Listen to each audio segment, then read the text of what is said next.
আজকে আমরা নিজেদেরকে কুল দেখানোর জন্য ইংলিশে কথা বলতে যাই। কেন? তুমি বাঙালি, তুমি বাংলাটা খুব ভালো জানো, বাংলায় কথা বলো। কি বন্ধুরা, সবাই কেমন আছো? আশা করছি ভালোই আছো।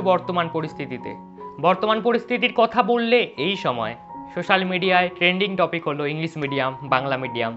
এই বিষয়ে সবাই অনেক রকম কথা বলছে, নিজেদের মতামত জানাচ্ছে। তবে এটা কিছু পুরনো একটা জিনিস নয়, এটা বহুকাল ধরে আমাদের সমাজে চলে আসছে। এখন একটা জিনিস উঠে এসেছে, একটা কথা কেউ বলেছে, সেটার উপর ডিপেন্ড করে সবাই বিরোধিতা করছে, ভালো ভালো কিছু কথা বলছে, ইংরাজি এই ইংরাজি সেই। বাট এটা কিন্তু অনেক দিন থেকেই আমাদের সমাজে চলে আসছে। আমরা অনেক ক্ষেত্রেই লক্ষ্য করি যে একটা মানুষ, খাঁটি বাঙালি বলো বা যাই বলো, যে ইংলিশটা একটু কম জানে, ইংরাজিটা ভালো বলতে পারে না বা একটু কম বোঝে, বিভিন্ন জায়গায় যাওয়ার পর, বিভিন্ন বড় বড় জায়গায় যেখানে একটু শিক্ষিত মানুষরা থাকে যারা ইংরাজিটা জানে, সেখানে গিয়ে এসে আনকমফর্টেবল ফিল করে, অপমানিত বোধ করে। কিছু কিছু মানুষ আছে যাদেরকে নিয়ে হাসি মজা করা হয় শুধুমাত্র এই ইংরাজিটা অল্প জানার কারণে বা ইংরাজিটা না জানার কারণে। তো আজকে এটা নতুন বিষয় কিছুই না, কিন্তু নতুন বিষয় যেটা, সেটা হলো যে তোমাকে চাকরি পাওয়ার জন্য, তোমাকে বিভিন্ন জায়গায় বড় ক্ষেত্রে যাওয়ার জন্য ইংরাজি মিডিয়ামে পড়তে হবে, ইংলিশ মিডিয়াম স্কুলে পড়তে হবে। এই জিনিসটা নতুন। দেখো, ইংলিশ মিডিয়াম, বাংলা মিডিয়াম, দুটোর মধ্যে পার্থক্য কোথায়? পার্থক্য কোথাও নয়। ওখানেও শিক্ষা দেওয়া হয়, এখানেও একটা স্টুডেন্টকে শিক্ষা দেওয়া হয়। শুধু পার্থক্য মানুষ যেটাকে তৈরি করে, যে ইংলিশ ভাষাটাকে বিশাল হাই লেভেলে রেখে দিয়েছে, সেখানে ইংরাজি ভাষাতে শিক্ষা দেওয়া হয়, এখানে বাংলা ভাষায় শিক্ষা দেওয়া হয়। এবং ইংরাজি জানা মানে একটা মানুষ বিরাট হাই লেভেলের, সেটা কিছু কিছু মানুষ নিজেদের ধারণায় বসিয়ে রেখেছে বলেই আজকে ইংরাজি মিডিয়াম এবং বাংলা মিডিয়ামের মধ্যে এই পার্থক্যটা তৈরি হয়েছে। দেখো, আমরা সবাই কম বেশি জানি যে বলা হয় বাংলা ভাষা নাকি সব থেকে কঠিন ভাষা।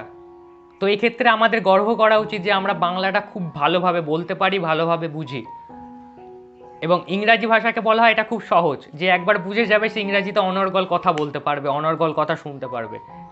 তাই কোনোদিনই বাংলা ভাষাকে, বাংলা মিডিয়াম স্কুলকে ছোট করা উচিত না। কারণ সেটাও স্কুল, এটাও স্কুল। সেখানেও একটা স্টুডেন্টকে শিক্ষা দেওয়া হয়, এখানেও একটা স্টুডেন্টকে শিক্ষা দেওয়া হয়। তুমি কি শিখছো, তুমি অরিজিনাল শিক্ষাটাকে গ্রহণ করতে পারছো কিনা, এটাই মেন। আর তার থেকেও সব থেকে বড় কথা, শিক্ষা হলো সেটা যখন তুমি তোমার নিজের বয়সের মানুষদেরকে সম্মান করতে জানো, ছোটদেরকে ভালোবাসতে জানো, কোথায় কিভাবে ব্যবহার করতে হয় সেটা জানো, সেটা হলো আসল শিক্ষা। বাট বই পড়ে, বিভিন্ন ইংলিশ বাংলা এগুলো করে আমরা যেগুলো পাই সেগুলো হলো এক একটা তথ্য। আমরা তথ্য সংগ্রহ করি, ব্যাস এটুকুই শিক্ষা। ওটা অরিজিনাল শিক্ষা। কেউ বিশাল পড়াশোনা করেও শিক্ষিত হতে পারে না, কারণ তাদের ব্যবহার খারাপ। আবার কেউ পড়াশোনা না জানেও ভীষণ শিক্ষিত, কারণ তাদের ব্যবহার ভালো। পার্থক্যটা এখানে।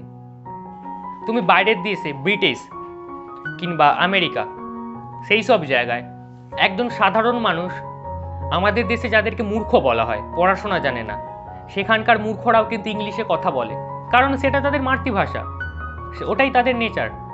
আমাদের এখানে যেমন আমরা সবাই বাংলায় কথা বলি, সেখানে সবাই ইংরেজিতে কথা বলে। এক্ষেত্রে কি তুমি বলতে পারবে সে বিশাল শিক্ষিত, আমরা একদম শিক্ষিত নয়? বিভিন্ন গ্রামের দিকের মানুষরাও আছে যারা ইংরাজি ভাষা অতটা ভালো বোঝে না বা বলতে পারে না, কিন্তু তারা অনেক নলেজেবল, তাদের কাছে অনেক জ্ঞান আছে, তারা অনেক নলেজ নিজেদের মধ্যে রাখে, তারা পড়াশোনার দিক থেকে অনেকটা ভালো। তবে কি তারা বড় বড় জায়গায় চাকরি করে না, বড় বড় জায়গায় কাজ করে না? অবশ্যই করে। এক্ষেত্রে আমরা বলতে পারি ইংরাজিটা হলো এমন একটি ভাষা যেটা প্রায় পৃথিবীর সমস্ত দেশের মানুষরাই কম বেশি ব্যবহার করে। এবং এই কারণেই ইন্টারন্যাশনাল ক্ষেত্রে বিভিন্ন দেশে একের দেশের সাথে অন্য দেশের মানুষদের কথা আদান প্রদানের জন্য এই ইংলিশ ভাষাটাকে ব্যবহার করা হয়, কারণ এটা সব দেশের মধ্যেই প্রায় কম বেশি অ্যাভেলেবেল। হয়তো বাংলাটা সবাই বোঝে না, কিন্তু ইংরাজিটা কম বেশি হয়তো আমাদের দেশের মানুষও যেমন বুঝবে, অন্য দেশের মানুষও সেরকম বুঝবে। সেক্ষেত্রে ইংরাজি জানাটা একটু গুরুত্বপূর্ণ, অবশ্যই গুরুত্বপূর্ণ।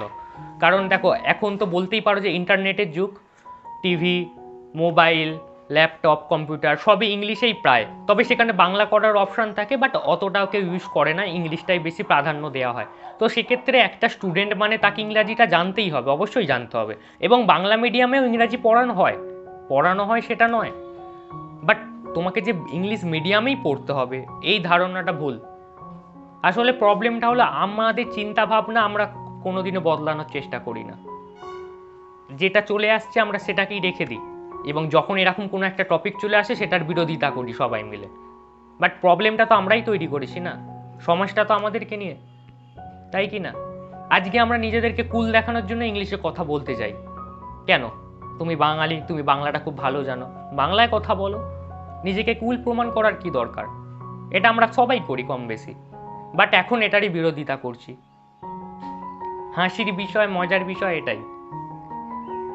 তাই প্লিজ ইংরাজিটাকে এরকম কোনো ট্যাগ হিসাবে ব্যবহার করো না, যার কাছে আছে সে খুব বিরাট জিনিস, যার কাছে নেই সে কিচ্ছু না। কখনোই একটা ভাষাকে কোনো ট্যাগ হিসাবে ব্যবহার করা উচিত না।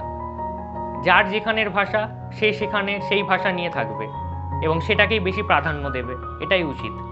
তবে বাকি ভাষা তুমি যদি জেনে রাখো তবে ভালো, এটা তোমার বিভিন্ন জায়গায় কাজে লাগবে। যেমন একজন বাঙালি, সেই যেমন ইংরাজি জানে, মারাঠি জানে, হিন্দি জানে, উর্দু জানে, তো এই ভাষাগুলো সে যদি জানে তবে খুব ভালো, তারই সুবিধা হবে বিভিন্ন জায়গায় গিয়ে কমিউনিকেশন চালিয়ে যাওয়া মানুষের সাথে। তবে যে না জানে সে একদমই খারাপ, এটা বলা যায় না, তাই না? আশা করি আজকের ভিডিওটা ভালো লাগলো। জাস্ট এই কথাগুলো শেয়ার করার জন্যই আমি ভিডিওটি বানিয়েছিলাম। ভিডিওটি ভালো লাগলে অবশ্যই লাইক, কমেন্ট এবং শেয়ার করতে ভুলো না। আর তোমরা যদি চ্যানেলে নতুন হয়ে থাকো তবে অবশ্যই চ্যানেলটিকে সাবস্ক্রাইব করে দিও। আবার দেখা হবে পরের ভিডিওতে। Good bye.